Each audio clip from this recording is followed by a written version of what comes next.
Apa kabar semuanya? Kabar Injil ya, dan luar biasa. Terima kasih untuk Bapak Ibu Gembala yang sudah izinkan saya menyampaikan firman di tempat ini. Mari kita buka firman Tuhan dalam Yohanes 11 ayat yang 21. Yohanes 11 ayat yang ke-21. Satu ayat saja dan mari kita pergi lebih dalam dengan ayat ini. Yohanes 11 ayat 21. Maka kata Marta kepada Yesus, Tuhan, sekiranya engkau ada di sini, saudaraku pasti tidak mati. Nanti Bapak Ibu baca dari Yohanes pasal 11 ayat 1 dan seterusnya. Tapi saya coba ambil satu ayat ini keluar. Dan ayat ini bagi saya berbicara dalam. Kalau saya taruh diri saya pada waktu itu di antara Marta dan Maria. Pada waktu itu ketika saudara mereka Lazarus sakit, mereka udah kirim kabar loh saudara. Mereka sudah kirim kabar kepada Yesus bahwa orang yang engkau kasihi itu sakit. Mereka sudah kasih kabar. Tapi saudara tahu bahwa Tuhan sengaja tinggal beberapa hari lagi sampai Lazarus mati. Bapak Ibu udah berdoa. Bapak Ibu udah rajin ibadah.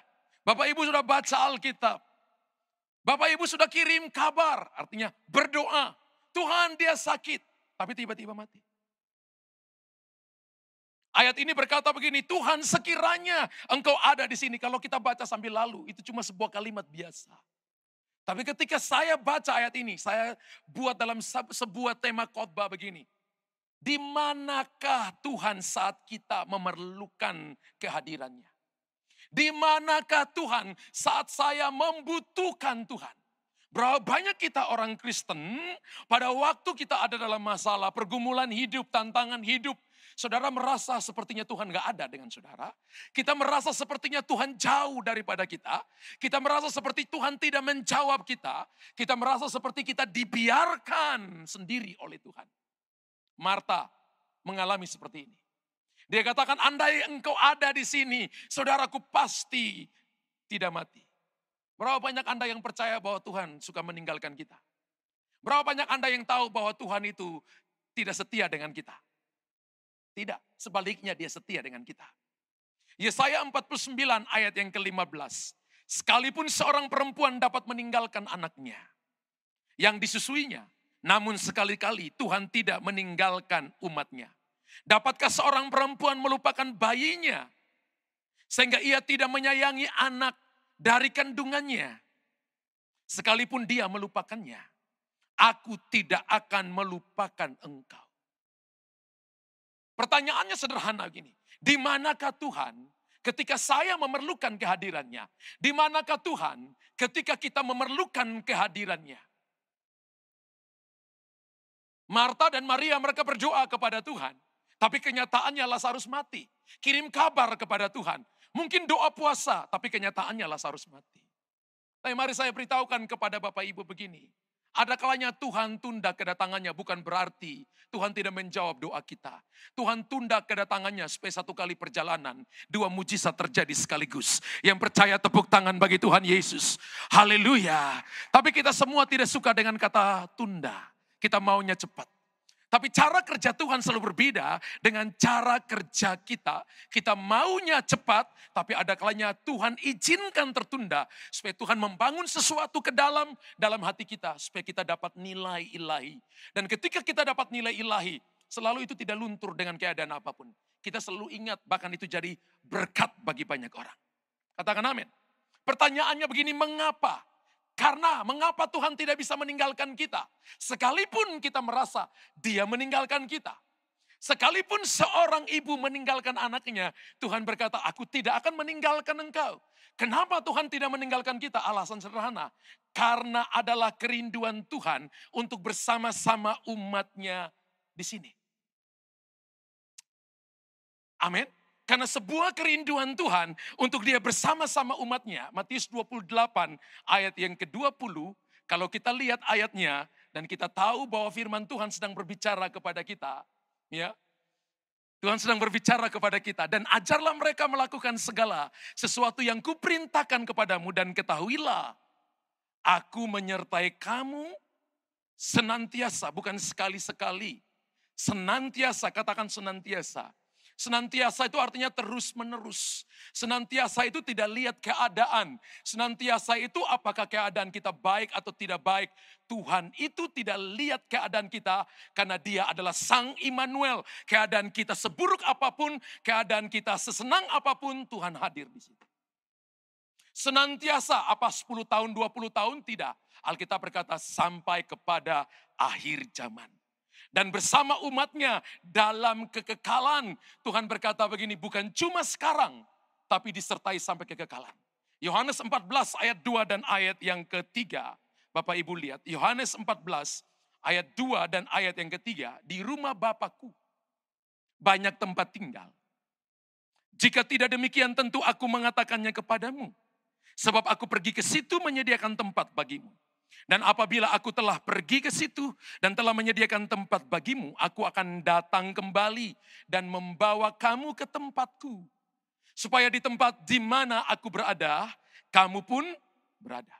Satu kerinduan dalam hati Tuhan yang paling dalam, yaitu tinggal bersama-sama dengan kita. Bukan cuma sekarang, menyertai kita bukan cuma sekarang, tapi sampai kekekalan. Amin. Jadi kalau ada pertanyaan begini, di manakah Tuhan ketika saya memerlukannya, maka Dia ada bersama-sama dengan kita. Amin. Dia ada di tengah-tengah kita. Namun di dalam kehidupan orang beriman, kadangkala Tuhan menyembunyikan dirinya dari kita. Berapa banyak Anda yang merasa sepertinya Tuhan gak jawab doa saudara? Berapa banyak Anda yang bergumul dan rasanya tidak ada jawaban? Berapa banyak Anda yang ketika ada masalah, rasanya orang lain ditolong, kok saya tidak ditolong? Sepertinya Tuhan menyembunyikan. Saya beritahukan kepada Bapak Ibu, sepertinya bukan berarti Tuhan menyembunyikan diri.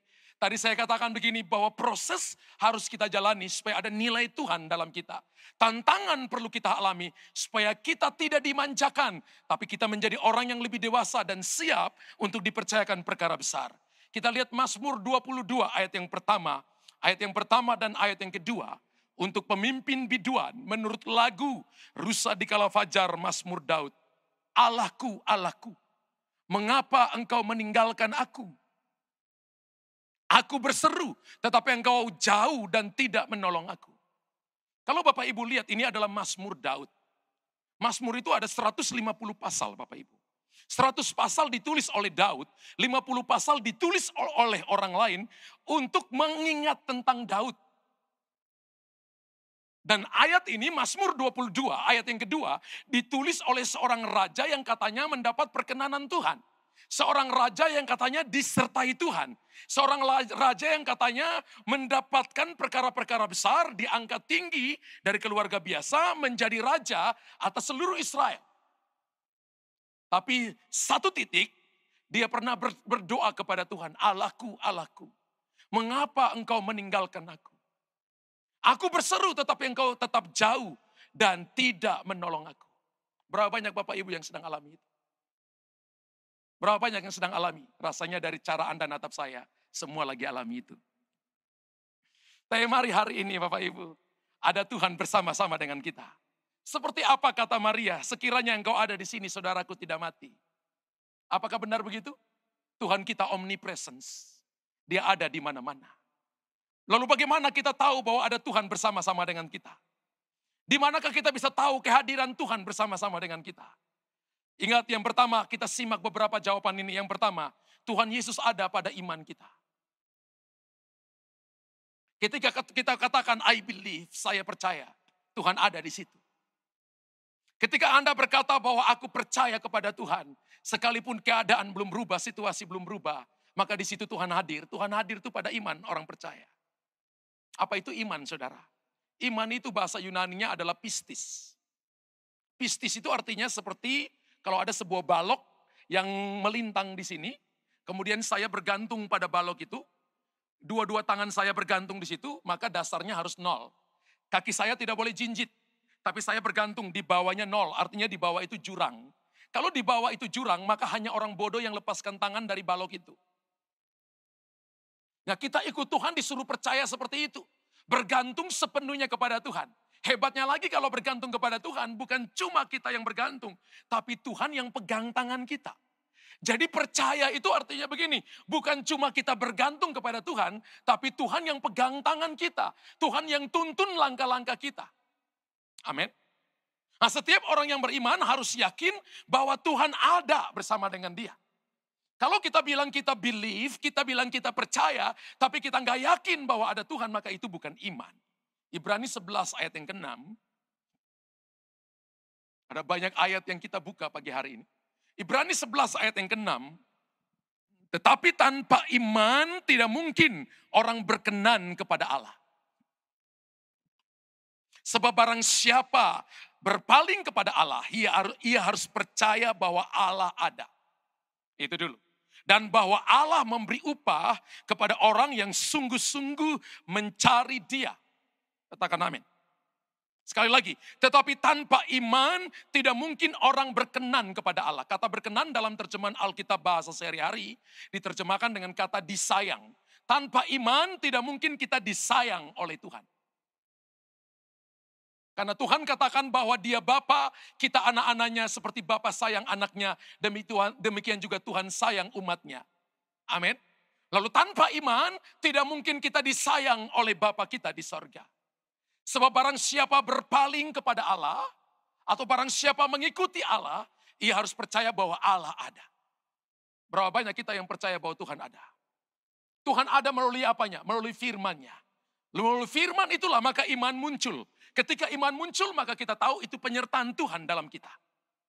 Makanya gini, ketika Bapak Ibu ada dalam masalah, maka jangan Bapak Ibu harus lari kepada firman Tuhan. Harus ada firman yang jadi guidance kita.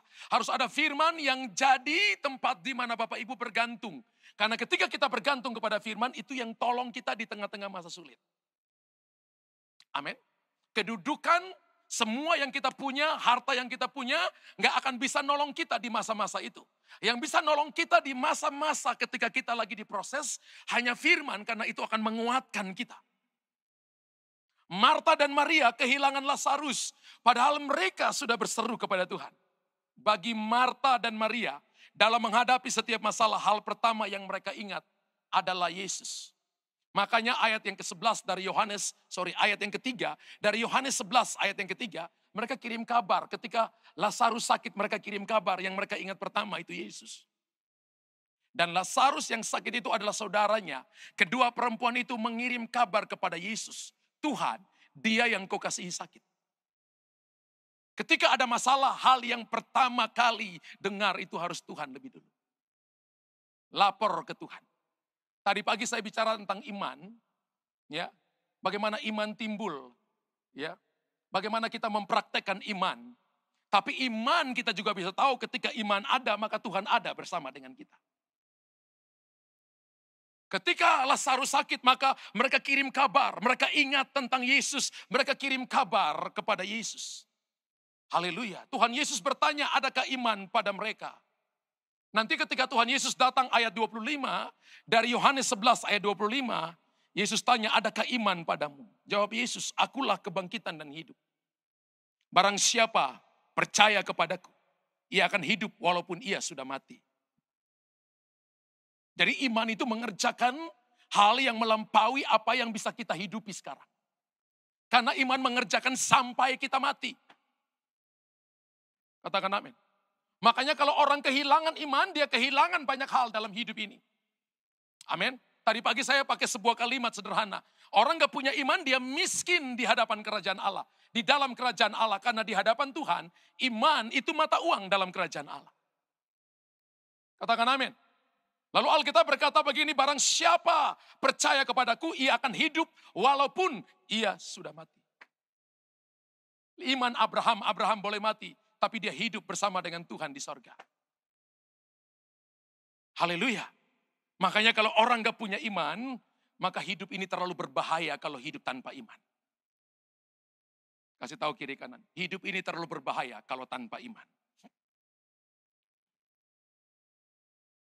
Mari latih. Apakah iman itu langsung harus jadi? Tidak. Bapak Ibu latih. Ketika ada masalah, ketika ada persoalan, ketika ada tantangan, latih. Tuhan ada pada iman kita. Ketika Bapak Ibu di depan cermin dan Bapak Ibu katakan, aku percaya ada Tuhan bersama-sama dengan aku. Itu iman. Ketika ada iman, Tuhan ada di situ.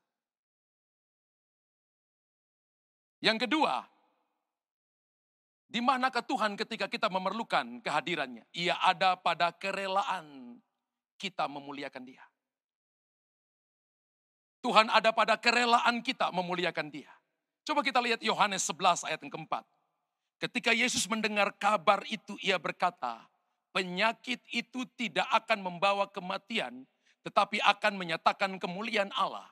Sebab oleh penyakit itu, anak Allah akan dimuliakan. Wow. Menurut Bapak Ibu, apakah orang benar bisa sakit? Menurut Bapak Ibu, apa orang benar bisa bangkrut? Saya nggak dengar suara yang kencang. Menurut Bapak Ibu, apakah orang benar bisa punya masalah?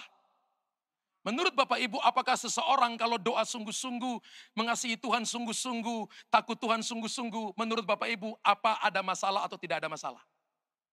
Tambah banyak atau tambah sedikit? Sebenarnya saya nggak perlu khotbah Pak Tim. Jemaat sudah hebat semua. Nah, mari saya beritahukan ini kepada Bapak Ibu begini. Bahwa ketika kita ngerti tentang ini, ketika kita percaya begini, bahwa dalam penyakit pun anak Allah akan dimuliakan, ini adalah kerelaan kita memuliakan Dia. Maka kita akan lihat Tuhan di situ. Baru 1 minggu yang lalu, anak perempuan saya yang paling kecil itu, saya ingat hari Sabtu, tanggal 2. Tanggal 1, minggu itu tanggal 2. Betul ya, minggu tanggal 2. Dia bangun pagi, dia mau pelayanan jadi singers di depan. Terus dia ke saya, dia bilang, Papa, tangan kiri saya ini gak bisa gerak, Papa. Kepala saya sakit. Terus saya seperti panas. Terus saya raba dahinya tuh panas sekali. Tapi dia pagi singers tetap. Saya khotbah, dia singers, tapi waktu turun dia bilang ke mamanya, rasa mual. Kemudian mereka pulang lebih dulu, tidak ibadah lanjut. Pulang lebih dulu, terus saya selesai khotbah, saya pulang, saya rasa panas sekali. Taruh tangan di atas dahi anak perempuan saya, panas sekali. Kemudian besok malamnya kita lagi doa puasa 10 hari. Besok malamnya itu doa sama-sama jemaat, waktu saya pulang, istri saya bilang, ambil anakmu ke rumah sakit. Ketika kita bawa ke rumah sakit, langsung masuk jam 10, jam setengah 11 malam, diambil darahnya 2 jam kemudian keluar, ternyata trombositnya turun jadi 100.000. Dan hasilnya kena DBD. Panas, mual, bahkan maaf sampai muntah. Ya, jarang kita lihat, dalam anugerah jarang kita lihat, saya lihat anak-anak saya sakit. Tapi hari itu sakit. Kemudian besoknya, trombositnya turun menjadi 59.000. Besoknya turun menjadi 24.000, istri saya takut. Kemudian hari kelima itu naik 2.000 jadi 26.000. Hari ke-6 turun lagi jadi 20.000. Istri saya takut. Dia berdoa sampai saya lihat tangannya gemetar. Terus saya di samping tempat tidur Bapak Ibu, kita masuk rumah sakit Siloam, itu di kamarnya VIP tapi tidak dikasih tempat tidur saudara. Dikasih cuma matras 1. Nah anak saya mau papa dan mamanya ada di situ.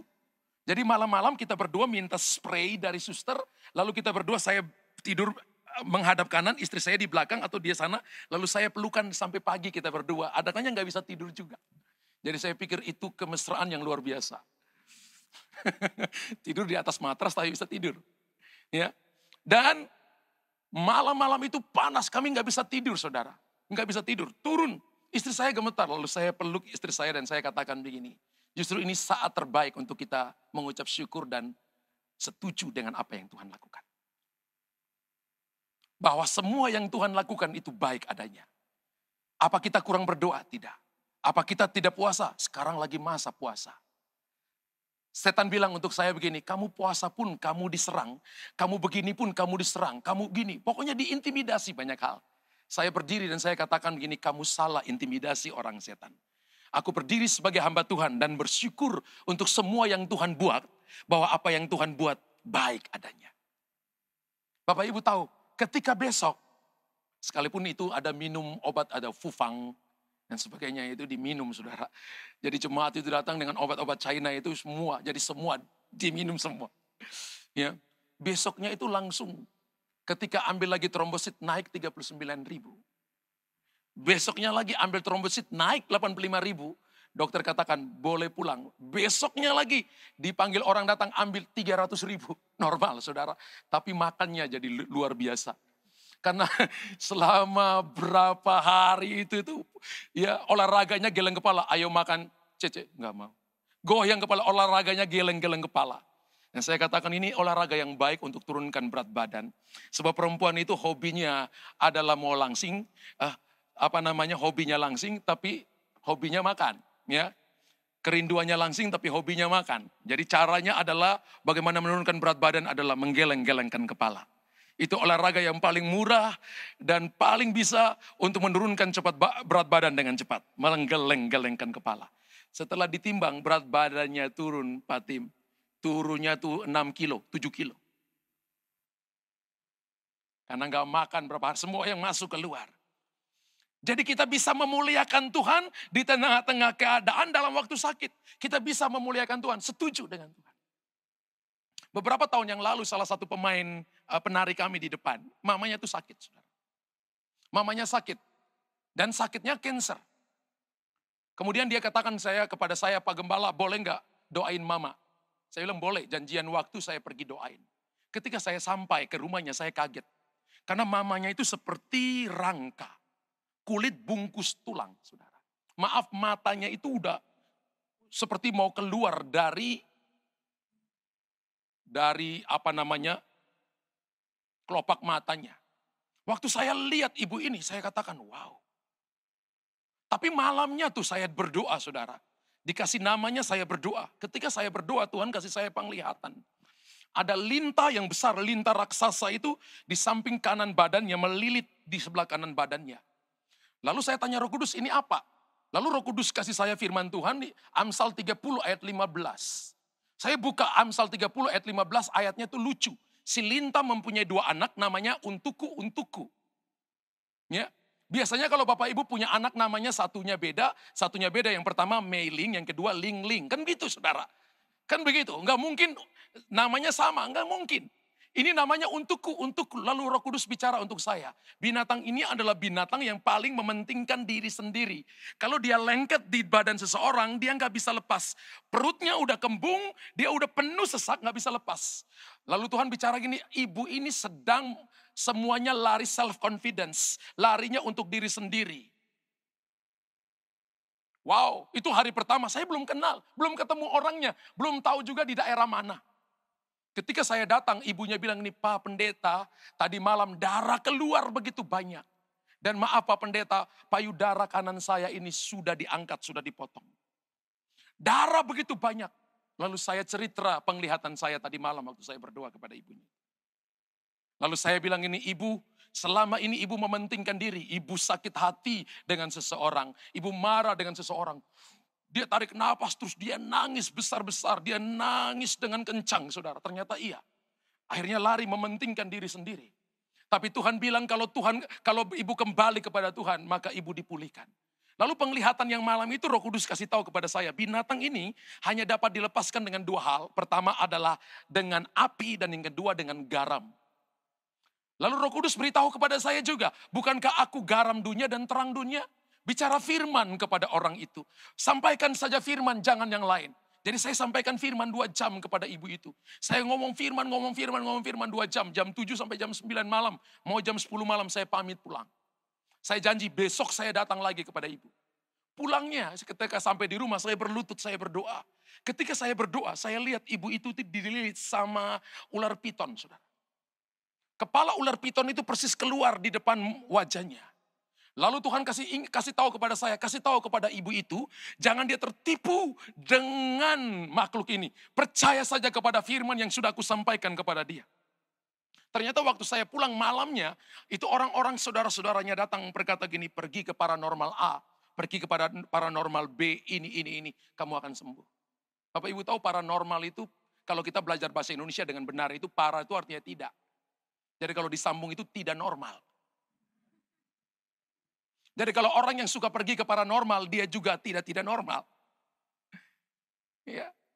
Tapi dia berkata begini, saya mau percaya firman yang disampaikan oleh Pak Pendeta. Yang tadi disampaikan kepadaku, lalu dia tolak. Besoknya saya naik, lalu dia cerita itu kepada saya. Waktu saya selidiki Alkitab, ternyata Bapak Ibu tahu begini, bahwa salah satu bentuk ketidaktaatan itu seperti tenun. Tenun itu spirit of python. Ular piton itu bukan ular yang menggigit mangsanya, tapi ular yang melilit mangsanya. Semakin Anda punya kekuatan, maka dihancurkan kekuatan itu. Sampai seluruh kekuatannya habis, baru dia telan utuh-utuh. Nah, saudara tahu ketidaktaatan itu model seperti itu. Jadi model ketidaktaatan itu begini, bahwa menunda itu salah satu bentuk ketidaktaatan. Tanpa Anda dan saya sadar, pelan-pelan kita sedang dihancurkan kekuatan kita. Jadi kita sedang dililit oleh spirit of python itu. Haleluya. Dan kemudian saudara, hari ketiga, saya sampaikan firman kepada ibunya. Hari ketiga, saya minta didoain. Itu dia tinggal dengan papanya. Dan ternyata ibu ini sakit hati dengan papanya. Suaminya adalah seorang yang punya dari kepolisian, pangkatnya itu jenderal, tapi ditabrak kemudian meninggal, saudara. Jadi dia sakit hati karena ketika suaminya tahu ada benjolan kecil di dadanya, suaminya punya wanita lain. Jadi dia sakit hati. Besok hari ketiga saya doakan ibu ini. Saya minta supaya ibu ini, saya bicara tentang pengampunan, lalu minta untuk dia mengampuni suaminya. Dia katakan suami saya sudah meninggal, tapi dia ngampuni. Waktu saya lihat dia ngampuni, itu beratnya itu, rasanya sesaknya keluar dari bagian kanan ini. Saya mengerti firman Tuhan tentang Amsal 27, ayat 1 sampai ayat yang ketiga. Batu ada beratnya, pasir ada beratnya, tapi lebih berat dari kedua-duanya adalah sakit hati terhadap orang bodoh. Itu ada ayatnya. Amsal 27 ayat 1 sampai ayat yang ketiga. Jadi kalau orang sakit hati itu seperti pikul batu yang 100 kilo atau pikul pasir 100 kilo di pundaknya diikat, dibawa ke kamar mandi, dibawa ke mall, dibawa kemana-mana. Terus ingat orang itu berat, saudara. Makanya Alkitab katakan sakit hati membungkukkan badan. Matius pasal 4 ayat 16 dan ayat yang ke-15. Ayat 14-15 berkata, barang siapa tidak mengampuni, Bapa di sorga tidak akan mengampuni. Tapi barang siapa mengampuni, Bapa di sorga akan mengampuni.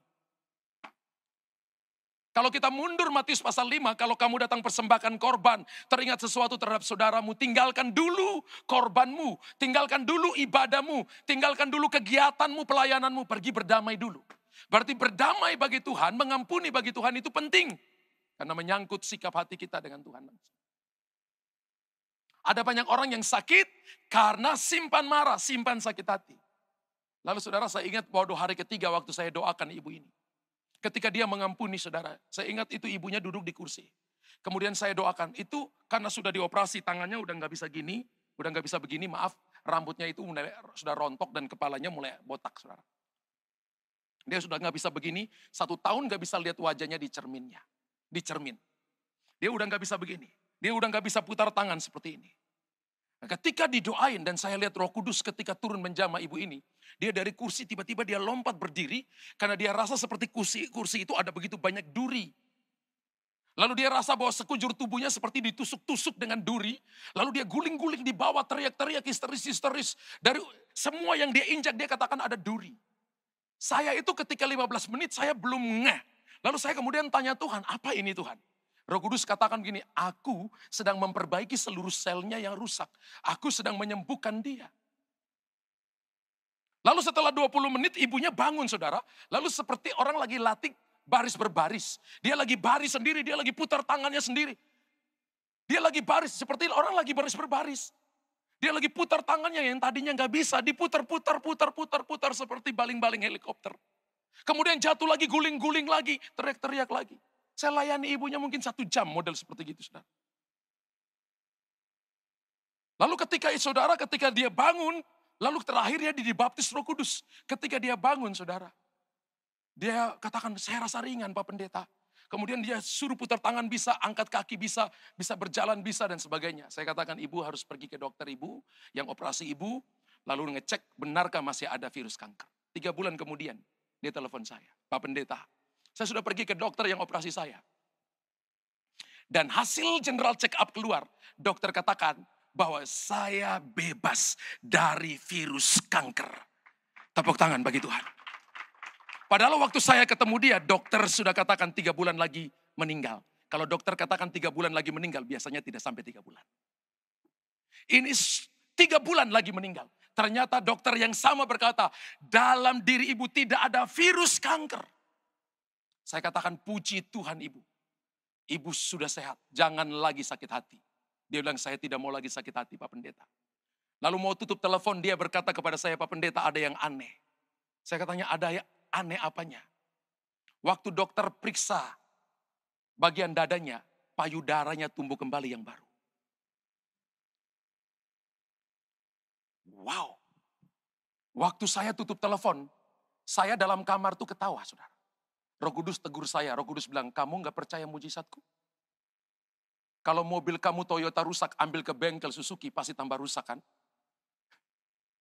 Kalau kamu punya mobil Mercy, terus diambil ke bengkel Toyota, justru tambah rusak karena di bengkel Toyota tidak ada suku cadang mobil Mercy. Lalu Tuhan tanya saya, siapa yang ciptakan kamu? Saya bilang, Tuhan. Tuhan tanya kembali, menurut kamu aku punya suku cadang ada enggak? Nomor serinya juga sama enggak? Saya bilang ada, nomor serinya juga sama. Jangan heran kalau orang itu punya payudara tumbuh baru. Saya beritahukan kepada saudara, kerelaan untuk memuliakan Tuhan dalam segala hal, di situ Tuhan ada. Tahukah saudara begini, dalam kegelapan pun Tuhan ada bersama dengan saudara. Kalau kita lihat dalam kitab Ayub, Ayub berkata begini, engkau membuat pondok dalam kegelapan. Berapa banyak Bapak Ibu yang setuju dengan saya bahwa Tuhan kita adalah terang, tapi kok dia bisa buat pondok dalam kegelapan? Ingat, pondok itu bukan rumah permanen. Tapi ketika kita mengalami kegelapan, Tuhan gak biarkan kita seorang diri. Dia buat pondok temani kita. Mungkin kita gak lihat dia. Tapi hari ini kita tahu begini, dalam kerelaan kita memuliakan dia, Tuhan ada bersama-sama dengan kita dalam kegelapan sekalipun. Haleluya. Amin. Ini hal yang luar biasa yang Tuhan mau daripada kita. Coba kita lihat 1 Korintus 10 ayat 31.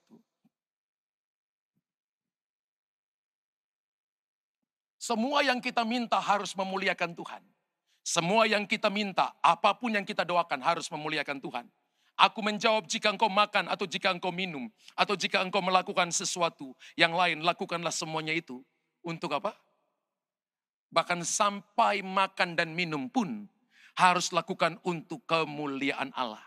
Banyak kali kita pikir itu hal biasa, masa sih makan minum saja mesti memuliakan Tuhan?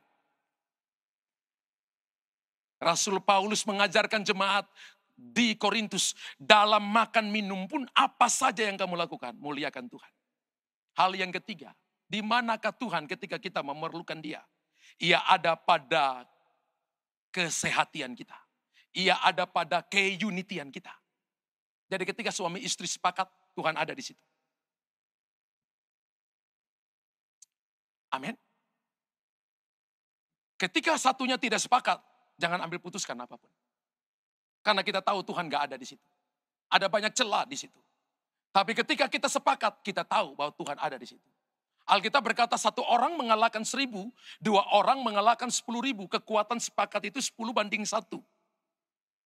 Berarti daya dorong daripada orang sepakat itu lebih besar daripada kita berjalan sendiri. Daya untuk melakukan banyak hal, hasilnya lebih banyak, hasilnya lebih akurat daripada kita lakukan sendiri adalah ketika kita sepakat atau unity. Dan sepakat pun juga akan membuat kita ada di dalam proteksinya Tuhan. Katakan proteksinya Tuhan. Nah, kesehatan adalah dasar dari kehadirannya. Katakan amin. Kita lihat Matius 18 ayat 20. Tuhan berkata, sebab di mana 2 atau 3 orang berkumpul dalam namaku, di situ aku ada di tengah-tengah mereka. Kita sudah lebih dari 2 ya. Kalau 2 ini suami istri. Betul? Ukuran paling minim sekali itu suami istri. Dikatakan begini, bahwa sebab di mana 2 atau 3, berarti tambah anak. Ya. Orang berkumpul dalam namaku, di situ aku ada di tengah-tengah mereka. Bagaimana kita bisa tahu kehadiran Tuhan? Ketika kita di dalam kesehatian, keunitian, berkumpul bersama-sama, maka kita tahu Tuhan ada bersama-sama kita. Karena itu kita nggak bisa ganti keunitian ini dengan apapun. Ini jadi harga mati. Karena kehadiran Tuhan ada bersama-sama umatnya ketika mereka unity. Bahkan berkatnya diperintahkan ketika mereka unity. Katakan amin. Mazmur 133 ayat 1 sampai ayat yang ketiga. Bukan kesetiaan itu bukan cuma dasar dari kehadirannya, tapi kesetiaan juga adalah dasar dari berkat-berkatnya. Jangan rusakkan dasar. Kalau orang rusakkan dasar, rumah pasti roboh. Bangunan pasti roboh. Haleluya. Nyanyian Syiar Daud, sungguh alangkah baik dan indahnya apabila kamu saudara-saudara diam bersama dengan rukun. Kata rukun dalam King James-nya dipakai kata unity. Seperti minyak yang baik yang di atas kepala meleleh ke janggut. Kalau nggak ada janggut berarti lompat. Terjadi percepatan. Yang meleleh ke janggut Harun dan ke leher jubahnya. Lalu dikatakan seperti embun gunung Hermon yang turun ke atas gunung-gunung Sion. Sebab kesinilah. Kesanalah Tuhan memerintahkan apa? Berkat, kehidupan untuk selama-lamanya. Bukan 10 tahun, 20 tahun Tuhan capek. Tapi kesehatan adalah dasar dari berkat-berkatnya. Tahukah saudara gini, ada begitu banyak orang, mereka menganggap remeh ini. Sehingga ada begitu banyak penyusup. Penyusup bukan manusia, bukan pencuri. Tapi roh-roh jahat. Yang susupi masuk dalam kehidupan orang beriman. Kenapa? Karena tidak ada unity. Yang unity itu seperti pagar tembok Bapak Ibu. Seperti pagar tembok. Bisakah saya minta ada 5 orang bantu saya Bapak-Bapak? Yang laki-laki bisa bantu saya di sini. Saya mau berikan ilustrasi teman-teman aja yang di sebelah kanan saya. Mari. 5.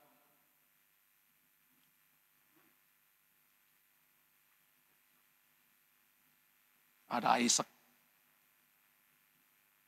Ayo ke sini Pak. Bisa gandengan tangan, kasih ruang. Bikin lingkaran.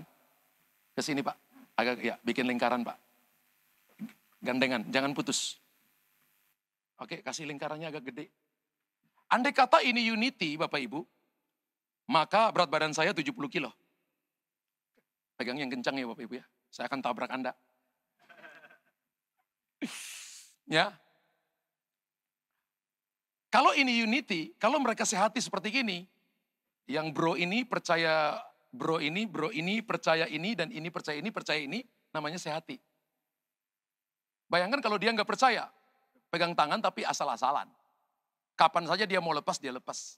Tapi kalau yang namanya unity, apapun yang terjadi, kita tetap bersama. Jelas Bapak Ibu? Misalnya mereka tetap bersama, dan ada musuh dari luar yang mencoba untuk menembusi mereka. Misalnya ini pagar semua, ini tembok semua. Ketika unity ada perlindungan. Ketika misalnya saya mau nerobos, nggak bisa. Tidak akan terterobos. Penyusup masuk melalui apapun nggak bisa terterobos. Di dalam ini ada berkat.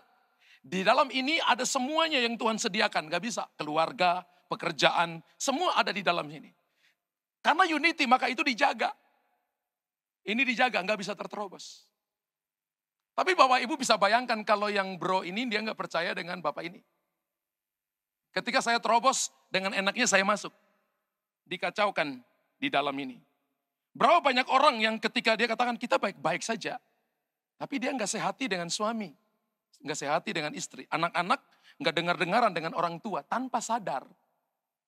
Ada celah untuk setan masuk. Ingat setan itu pencuri. Namanya pencuri itu tunggu celah. Pencuri datang untuk mencuri, membunuh, membinasakan. Yesus datang untuk memberinya dalam segala kelimpahan. Yohanes 10 ayat yang ke-10. Berarti setan tugasnya mencuri. Tuhan datang memberi. Salah satu bagian kita adalah bangun unity. Loh ini bangun unity bukan bagiannya Tuhan. Tuhan mau kita bangun unity supaya berkatnya terpelihara di situ. Nah misalnya mereka ketika saya di dalam, yang di luar saya juga mau keluar nggak bisa karena ada dalam proteksi Tuhan. Kenapa kita ikut Tuhan kok banyak larangan ya? Nggak boleh mabukan, nggak boleh ngerokok, nggak boleh berzina. Kenapa ya? Apa Tuhan itu terlalu otoriter? Bukan. Tuhan larang kita banyak bukan karena Tuhan otoriter, tapi supaya kita ada dalam jangkauan berkat-Nya. Halo? Amin. Tuhan bilang jangan ini, jangan ini, jangan ini bukan karena dia otoriter. Tapi dia tahu kita punya free will itu kalau tidak dikendalikan itu bablas. Makanya kalau ada unity seperti ini jaga kita. Jaga kita untuk tetap kudus, jaga kita untuk tetap benar. Sehingga berkat dilepaskan. Bapak Ibu bisa jelas? Semua yang ada di sini juga terpelihara. Nah, ketika orang bangun unity seperti itu, terima kasih tepuk tangan untuk mereka berlima. Ketika kita bangun unity ya seperti itu.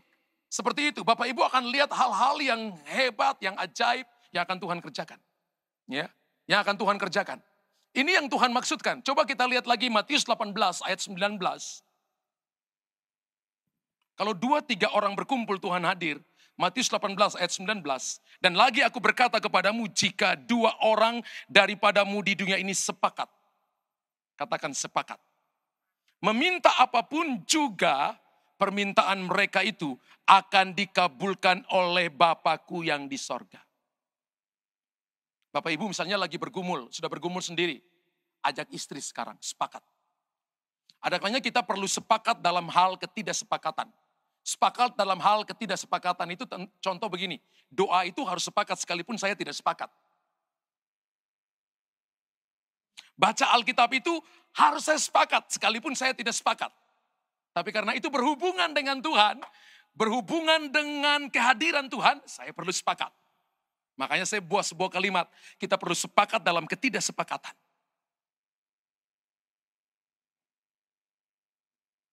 Haleluya.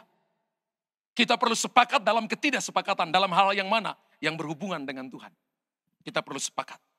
Alkitab katakan begini, jika 2 orang daripadamu di dunia sepakat meminta apapun juga, permintaan mereka itu akan dikabulkan oleh Bapakku yang di sorga. Haleluya. Saya ingat istri saya temanin seorang ibu, suaminya itu pergi tinggalkan dia. Suaminya itu udah sampai di pengadilan untuk bikin surat cerai, sepihak. Istrinya itu datang nangis-nangis di gereja. Istri saya kasih tahu ke saya karena itu perempuan, istri saya yang tanggulangi. Terus istri saya katakan gini, saya ajak dia untuk puasa sama-sama, sepakat berdoa supaya suaminya kembali. Itu suaminya udah pergi, Bapak Ibu mungkin sudah hampir 3 tahun, gak pernah pulang rumah. Dan dalam 1 minggu ketika mereka doa puasa itu, tiba-tiba suaminya pulang. Suaminya pulang jadi baik. 3 bulan pulang ke rumah, jadi baik. Dan Bapak Ibu tahu, ketika mereka pulang jadi baik, suaminya bilang begini, saya gak jadi ceraikan kamu. Saya akan tarik lagi surat yang saya sudah masukin ke pengadilan. Saya akan kembali dengan kamu. Kemudian setelah 3 bulan pulang, tiba-tiba istrinya pergi ke tempat usahanya, pulang, suaminya udah gak ada. Suaminya pergi gak ada kabar, 6 bulan gak ada kabar. Datang nangis lagi dengan istri saya. Kemudian mereka berdoa lagi. Satu saat sudah lama gak lihat, tiba-tiba datang ke gereja. Istrinya gandeng suaminya. Datang ke gereja. Lalu suaminya bilang begini, Pak Gembala, saya mau baptis dan mau diteguhkan pernikahannya. Tepuk tangan bagi Tuhan. Ada kalanya cara kerja Tuhan itu di luar daripada yang kita pikirkan. Tapi ketika misalnya suami istri nggak bisa sepakat lagi, sepakat dengan hamba-hamba Tuhan. Sepakat dengan gembala kul saudara. Sepakat dengan orang-orang yang betul-betul yang berdoa kepada saudara. Maka lihat hasilnya luar biasa. Amin. Maka kita akan melihat terobosan besar terjadi dalam hidup saudara. Singkirkanlah hal-hal yang menghambat kesehatan. Singkirkan karena tidak berguna itu. Tapi bangun kesehatan dengan sungguh-sungguh, lihat hasil luar biasa. Yang terakhir adalah Tuhan ada, di mana Tuhan hadir bersama dengan kita. Ia ada pada hati yang hancur. Kalau yang pertama dia ada pada iman kita, dia ada pada kerelaan kita, dia ada pada kesehatan kita. Dan yang ketiga, ia ada pada hati yang hancur. Coba kita lihat Yohanes pasal 11 ayat 3 dan 34. Ketika Yesus melihat Maria menangis dan juga orang-orang Yahudi yang datang bersama-sama dia, maka masgullah hatinya. Ia sangat terharu dan berkata, di manakah dia kamu baringkan? Sudah mati 4 hari, sudah berbau. Tuhan dikatakan, mari dan lihatlah. Ayat 33, 34, ayat 33 dulu, ketika Yesus melihat Maria menangis dan juga orang-orang Yahudi yang datang bersama-sama dia, maka masgulah hatinya. Ayat 34, ia sangat terharu dan berkata, di manakah dia kamu baringkan? Jawab mereka, Tuhan, mari dan lihatlah. Allah itu berdiam di atas hati yang hancur. Kapan Tuhan bertindak? Ketika Maria menangis. Ketika Maria menangis, ada 2 pribadi. Satu pilih di kaki Yesus, satu sibuk melayanan. Satu sibuk melayani di kaki Yesus, satu sibuk melayani pekerjaannya. Dua-duanya penting, ya. Tapi semua harus dari kaki Tuhan. Amin. Tidak boleh kita ganti pelayanan dengan saya sudah melayani, jadi saya nggak perlu duduk di kaki Tuhan. Nggak bisa. Semua harus datang dari kaki Tuhan. Karena itu panggilan, pilihan yang terbaik. Bagian yang terbaik yang tidak akan pernah diambil dari kita. Ketika Maria menangis, maka masgullah hati Yesus. Padahal sudah terlambat. Orang mati itu sudah hands up. Nggak mungkin. Nggak mungkin bagi Maria dan Marta. Nggak mungkin Lazarus dibangkitkan. Tapi bagi Tuhan tidak ada yang mustahil. Kalau bagi Tuhan tidak ada yang mustahil, bagi orang yang percaya juga tidak ada yang mustahil. Mazmur 51 ayat 17. Terjemahan di situ kelihatan 19. Korban sembelihan kepada Allah ialah jiwa yang hancur, hati yang patah dan remuk tidak akan kau pandang hina ya Allah. Jadi kalau Bapak Ibu hati lagi hancur, hati lagi remuk, Bapak Ibu lagi nangis, Bapak Ibu lagi bergumul, jangan malu. Tuhan hadir di tengah-tengah hati yang hancur.